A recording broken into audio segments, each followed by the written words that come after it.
పరిశుద్ధ నామమునకు మహిమ కలుగును గాక. విశ్వాన్ని టీవీ కార్యక్రమం వీక్షిస్తున్న మీ అందరికీ క్రీస్తు నామములో నా హృదయపూర్వక వందనాలు తెలియజేస్తున్నాను. మిమ్మలను మీ కుటుంబాలను ప్రభువు బహుమెండిగా దీవించి ఆశీర్వదించును గాక. ఈరోజు నా అంశము క్రేతులో తీతు. తీతు అన్నటువంటి మాటకు అర్థము పెంచుట లేక విడిపించబడిన వాడు అని అర్థం. తీతు జీవితం చాలా అద్భుతమైనటువంటి జీవితముగా మనం చూడగలుగుతూ ఉంటాం. తీతు అన్య కుటుంబం నుంచి రక్షించబడినవాడు. గలతీ సంఘానికి పౌలు రాస్తూ 2వ అధ్యాయము 3వ వచనము, అయినను నాతో కూడా నున్న తీతు గ్రీసు దేశస్థుడైనను అతడు సున్నతి పొందుటకు బలవంతం పెట్టబడలేదు. మొదటిగా తన అన్య కుటుంబం నుండి రక్షించబడినవాడుగా లేఖనంలో చూడగలుగుతూ ఉంటాం. క్రేతు కొరకు మనం ఆలోచన చేసేటప్పుడు క్రేతు ప్రజలు అపోస్తల కార్యముల గ్రంథము 2వ అధ్యాయము మనం 17వ వచనం గమనించినప్పుడు ఈ మాటలన్నీ స్పష్టంగా ఉంటాయి. పౌలు గారు తన ప్రసంగం చేసేటప్పుడు 17 ప్రదేశాల నుంచి యెరూషలేములో ఆ రోజు జరుగుతున్నటువంటి దేవుని యొక్క వాక్యాన్ని వినటానికి ఆసక్తితో వచ్చిన వారిలో క్రేతీయులు ఉన్నట్లు లేఖనాల్లో మనం చూస్తూ ఉంటాం. అపోస్తల కార్యాల గ్రంథం 2వ అధ్యాయాన్ని 11వ వచనం, క్రేతీయులు దేవుని యొక్క బోధను వినటానికి అక్కడికి వచ్చినట్టు లేఖనాల్లో గమనించగలుగుతూ ఉంటాం. ఇక్కడికి వచ్చినటువంటి క్రేతీయుల్లో వీరు యూద మతానికి చెందిన వారుగా బైబిల్ పండితుల యొక్క అభిప్రాయం. వీరు ప్రభువైన యేసు క్రీస్తు వారి యొక్క పునరుద్ధానాన్ని విని వీరు క్రేతు ద్వీపంలో వారికి ప్రకటించవలసింది పోయి వారు ఆచారాలు అలవాటు ప్రకారము వారు ప్రకటించలేకపోయిరి. అయినప్పటికీ దేవుడు పౌలుని తన పరిచర్యకు సాధనంగా వాడుకున్నట్లు లేఖనాల్లో మనం గమనించగలుగుతూ ఉంటాం. అపోస్తల కార్యముల గ్రంథం 27వ అధ్యాయము 14వ వచనం ప్రకారము పౌలు క్రేతుకి వెళ్ళినట్లు లేఖనాల్లో మనం స్పష్టంగా గమనిస్తూ ఉంటాం. కాబట్టి క్రేతుకి వెళ్ళినటువంటి పౌలు దేవుని సత్య సువార్తను ప్రకటించేటప్పుడు అనేక హృదయాలు తెరబడటం లేఖనాల్లో స్పష్టంగా గమనిస్తూ ఉంటాం. క్రేతు అన్నటువంటి మాట మనం గమనించినట్లయితే క్రిటోజన్ అనే గ్రీక్ మాట నుంచి వచ్చింది. అనగా ఈ మాటకి అర్థము అబద్ధికులు, సోమరులు అని లేఖనంలో మనం గమనించగలుగుతుంటాం. తీతుకు రాసినటువంటి పత్రిక 1వ అధ్యాయము 12వ వచనం మనం గమనించినప్పుడు ఈ మాట చాలా స్పష్టంగా చూడగలుగుతుంటాం. వారిలో ఒకడు అనగా వారి సొంత ప్రవక్తలో ఒకడు ఇట్లను, క్రేతీయులు ఎల్లప్పుడూ అబద్ధికులు. ఈ క్రేతు 3 ఖండాలు కలిపినటువంటి ద్వీపం ఇది. ఈ ప్రదేశంలో నివసించినటువంటి ప్రజల యొక్క జీవన శైలి ఎలాంటిదంటే మొదటిగా వారు అబద్ధికులని, వారు సోమరులని మనం చూడగలుగుతూ ఉంటాం. మరి ముఖ్యంగా ఇక్కడ స్త్రీలు కూడా మద్యపాన శక్తి కలిగినటువంటి వారు. లేఖనాల్లో మనం గమనించినట్లయితే 2వ అధ్యాయము 3వ వచనాన్ని మనం పరిశీలించినప్పుడు అలాగనే వృద్ధ స్త్రీలు కొండెకత్తెలను మిగులు మద్యపాన శక్తులను. ఇందులో చాలామంది స్త్రీలు సహితము మద్యానికి బానిసలుగా బ్రతకటము లేఖనాల్లో గమనించగలుగుతూ ఉంటాం. ఒకటి అనాగరికులు, రెండవదిగా అబద్ధికులు, సోమరులు, మద్యపాన శక్తి కలిగినటువంటి స్త్రీ పురుషులు, మూర్ఖమైనటువంటి స్వభావం కలిగినటువంటి ఈ క్రేతీల మధ్యలోనికి దేవుడు తీతుని పంపించటం మనం గమనిస్తూ ఉంటాం. ఎంత గొప్ప దేవుడు అంటే తీతు అన్య కుటుంబం నుంచి రక్షించబడినవాడు. దేవుని సువార్తను ప్రకటించడానికి అన్య జనుల మధ్యలోనికి దేవుడు సాధనంగా పంపటం మనం గమనిస్తూ ఉంటాం. తీతు యొక్క జీవన శైలి గమనిస్తూ ఉంటే తీతు చాలా ధైర్యవంతుడని, యవనస్తుడంటే తీతు దేవుని భయం కలిగిన వాడుగా లేఖనాల్లో చాలా స్పష్టంగా గమనిస్తాం. తీతు రాక పౌలుకి ఆదరణ కలిగించింది. ఈ మాట చాలా స్పష్టంగా కొరింథీయులకు రాసినటువంటి 2వ పత్రికలో చాలా స్పష్టమైనటువంటి మాటగా మనం గమనిస్తూ ఉంటాం. కొరింథీయులకు రాసినటువంటి 2వ పత్రిక 7వ అధ్యాయము 6వ వచనం ప్రకారము, అయినను దీనులను ఆదరించి దేవుడు తీతు రాక వలన మమ్ముని ఆదరించెను. ఈ క్రేతు ద్వీపంలో దేవుని పని కొరకు ఎవరు వెళ్తారని ప్రార్థించినప్పుడు తీతు ముందుకొచ్చి పౌలుతో మాట్లాడినప్పుడు ఆదరణ కలిగింది. ఎంత గొప్ప మనసు కలిగినటువంటి యవనుడు తీతు. దేవుని పని కొరకు అంత మాత్రమే కాదు, మూడోది ఆసక్తి కలిగిన వాడు. ఈ మాటల లేఖనాల్లో మనం గమనించినప్పుడు కొరింథీయులకు రాసినటువంటి 2వ పత్రిక 7వ అధ్యాయము 7వ వచనము, తీతు రాక వలన మాత్రమే కాకుండా అతడు అత్యభిలాషతోనూ మీ అంగలార్పును నా విషయమైన మీకు కలిగిన అత్యాశక్తిని మాకు తెలుపుచు తాను మీ విషయమై పొందిన ఆదరణ వలన మమ్మల్ని ఆదరించును గనుక నేను మరి ఎక్కువగా సంతోషించితిని. కొరింథీయులకు రాసినటువంటి 2వ పత్రిక 8వ అధ్యాయము 16లో మీ విషయమై నాకు కలిగిన ఈ ఆసక్తిని తీతు హృదయంలో పుట్టించిన దేవునికి స్తోత్రం. ఎంత ఆసక్తి, ఎంత ఆదరణ, ఎంత సంతోషం కలిగింది. ఈ మాటలు తీతు జీవితంలో మనం స్పష్టంగా చూడగలుగుతుంటాం. ఒక యవనస్తుడు దేవుని పని కొరకు సోమరులుగా పిలువబడినటువంటి లేదా అబద్ధికులైనటువంటి దృష్ట మొగాలని పిలువబడుతున్నటువంటి స్వభావం కలిగినటువంటి ప్రజల మధ్యలోనికి తీతు ప్రాణాన్ని పణంగా పెట్టి దేవుని యొక్క సువార్తను తీసుకుని వెళ్ళటం లేఖనాల్లో గమనిస్తూ ఉంటాం. తీతుకు రాసినటువంటి పత్రిక 1వ అధ్యాయము మొదటి 4 వచనాలు కలిసి ఉంటాయి. ఇక్కడ అతి ప్రాముఖ్యమైన మాటను మనం గమనించినట్లయితే, మన రక్షకుడైన దేవుని ఆజ్ఞ ప్రకారము నాకు అప్పగింపబడిన సువార్త ప్రకటన వలన తన వాక్యము యుక్త కాలమందు బయలుపరచబడును.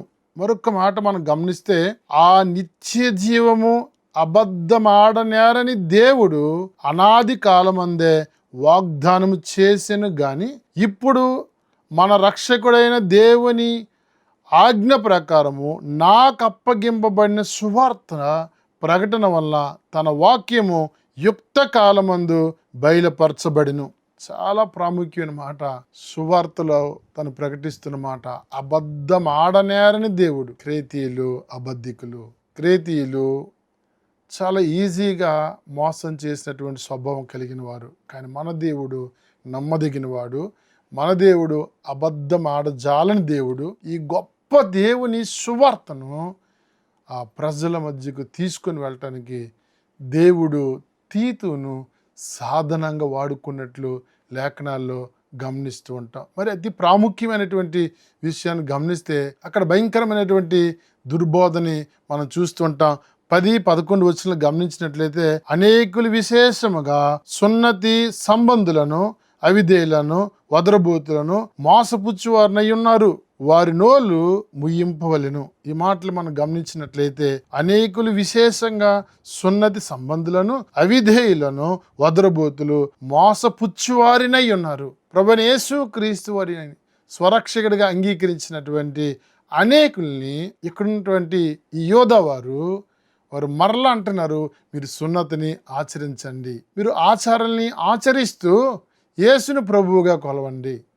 మన కొరకు ధర్మశాస్త్రం అంతా నెరవేర్చి తన స్వరక్తము చిందించి రక్షించిన క్రీస్తుని మనం ఆరాధించాలి, కానీ ఆచారాలు అవసరం లేదు. కాబట్టి గలతీ సంఘానికి రాస్తూ 2:3లో సున్నతి విషయంలో తీతుకు అభ్యంతరం కలుగు చేసినప్పటికీ దేవుడు తీతు విషయంలో గొప్ప రక్షణ కార్యం చేశాడు. కాబట్టి ఆయన ఆచారాల వైపు మనసు పెట్టుకోలేదు. ఆనాటి రక్షించబడినటువంటి తీతు సువార్త ద్వారా ప్రభువులకు వచ్చినటువంటి సంఘాలని పాడు చేస్తున్నటువంటి ఆ దుర్బోధలను ఆయన ఖండించడానికి బలమైన సాధనంగా దేవుడు తీతుని నిలువబెట్టడం చూస్తుంటాం. తీతు బోధ హితబోధ.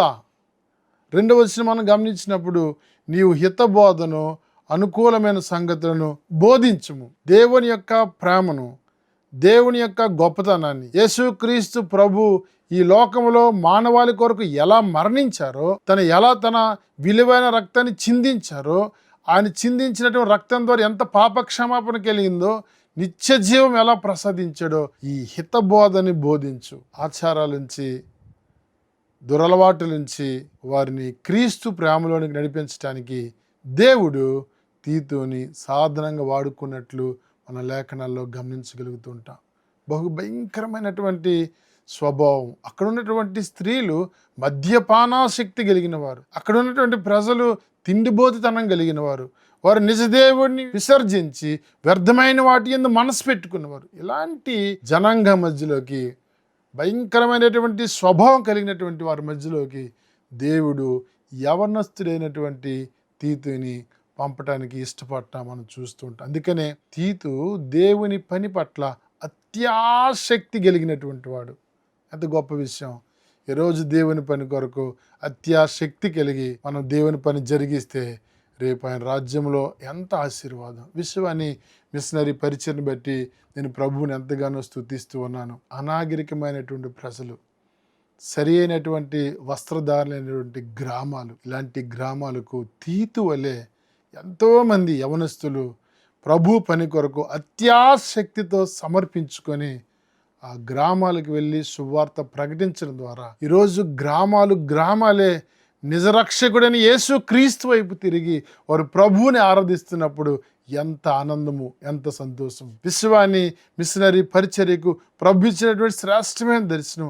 ఎన్నడూ ఎవ్వరూ వెళ్ళలేనటువంటి గ్రామాలకు వెళ్ళి క్రీస్తు ప్రేమ సువార్తను ప్రకటించటమే. ఈరోజు గ్రామంలో మద్యపానం లేదు. ఈరోజు గ్రామంలో అల్లరితో కూడిన ఆటపాటలు లేవు. ఒకప్పుడు నిజదేవుడిని విసర్జించినటువంటి ఆ ప్రజలు ఈరోజు రక్షించబడి జీవము కలిగిన దేవుణ్ణి ఆరాధిస్తుంటే ఎంత ఆనందము. ప్రభునందు ప్రియులారా, ఇలా యవన కాలమందు రక్షించబడి ఎన్నడూ ఎవ్వరూ వెళ్ళలేనటువంటి గ్రామాలకు, బహు భయంకరమైనటువంటి పరిస్థితిలో ఉన్నటువంటి గ్రామాలకు ఈరోజు విశ్వాన్ని పరిచర్య ద్వారా యవనస్తులైనటువంటి మిషనరీస్ సిద్ధంగా ఉన్నారు. గ్రామాలు ఉన్నాయి, వెళ్ళటానికి మిషనరీస్ ఉన్నారు, పంపే దాతలు లేరు. ప్రభువు మిమ్మల్ని ప్రేరేపిస్తే అత్యాసక్తితో మారుమూల గ్రామాలకు వెళ్ళి ప్రాణాన్ని సైతం పణంగా పెట్టి దేవుని రాజ్య సువార్త నిర్మించడానికి ఆసక్తి చూపుతున్నటువంటి మాలాంటి మిషనరీస్ కొరకు ప్రార్థించండి. ప్రభు మిమ్మల్ని ప్రేరేపిస్తే ఒక మిషనరీని మీరు దత్తత చేసుకోవడం ద్వారా గ్రామాలే ప్రభు సన్నిధానికి రాగలుగుతూ ఉన్నాయి. ప్రభునందు ప్రియులారా, మన వాక్యాన్ని గమనిస్తున్నప్పుడు తీతు ఆదరించువాడు, తీతు ఆసక్తితో దేవుని సువార్తను ప్రకటించేవాడు.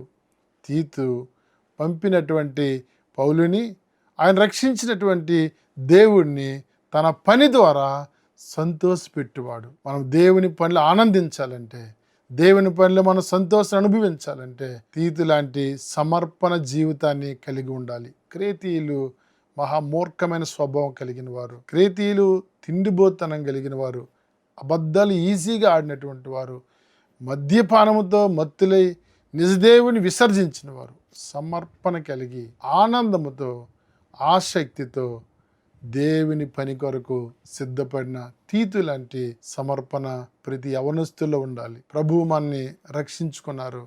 ప్రభు తన ఉచితమైన కృప ద్వారా మనకి రక్షణ భాగ్యాన్ని ఇచ్చారు. మరి నశించిపోతున్నటువంటి గ్రామాల వైపు, నశించిపోతున్నటువంటి మన ప్రజల వైపు ఒక్కసారి మన మనసు పెడదాం. మనం గమనించినట్లయితే తీతు ప్రాణాన్ని సైతం లెక్క చేయలేదని. చివరికి బైబిల్ పండితుల యొక్క అభిప్రాయము, ఎన్నో గ్రామాలని ప్రభు దగ్గర నడిపించినటువంటి తీతు, ఎన్నో పట్టణాలు ప్రభు దగ్గర సంపాదించిన తీతు హతసాక్షిగానే క్రేతులో మరణించినట్లు బైబిల్ పండితుల యొక్క అభిప్రాయం. మరణాన్ని కూడా లెక్క చేయనటువంటి గొప్ప సమర్పణ కలిగిన వ్యక్తి తీతు. ఈరోజు దేవుడు మాకు అప్పగించిన పరిచర్యలో ఎన్ని ప్రతికూలాలు, ఎన్ని ఆటంకాలు, వాటన్నింటిని అధిగమించి మీరు చేస్తున్న ప్రార్థన, మీరు అందిస్తున్న సహాయమే ఈరోజు గ్రామాలు ప్రభు దగ్గరికి వచ్చాయంటే కేవలం మీరు చేస్తున్న ప్రార్థన, మీరు అందిస్తున్న సహాయం. మరి తీతు వల్లే మిషనరీ పరిచర్య కొరకు సిద్ధంగా ఉన్న మిషనరీస్ కొరకు ప్రార్థన చేద్దాం. మరి ఎన్నో గ్రామాలు క్రీస్తు సువార్త కొరకు ఎదురు చూస్తూ ఉండగా మీ వంతు ప్రార్థించి మీ సహాయాన్ని అందించవలసిందిగా మనవి చేస్తున్నాను. దేవుడు మిమ్మలను, మీ కుటుంబాలను బహుమెండిగా దీవించి ఆశీర్వదించును గాక. ఆమేన్. ప్రార్థన చేసుకుందామండి. పరిశుద్ధమైన తండ్రి, జీవం కలిగిన మా యేసే నీకు వందనాలు. క్రేతీయులు నాయన ఎంతో భయంకరమైన జీవితం జీవిస్తున్నప్పటికీ నువ్వు అబద్ధం ఆడనేరని దేవుడు గాను, తన ప్రజలను రక్షించుకునే గొప్ప రక్షకుడు గాను నాయన, మీ మరణం ద్వారా మాకు జీవం ఇవ్వటానికి, నీ సువార్త ప్రకటన ద్వారా నాయన నీ సన్నిధికి చేరటానికి మీరు ఇచ్చిన కృపకే వందనాలు.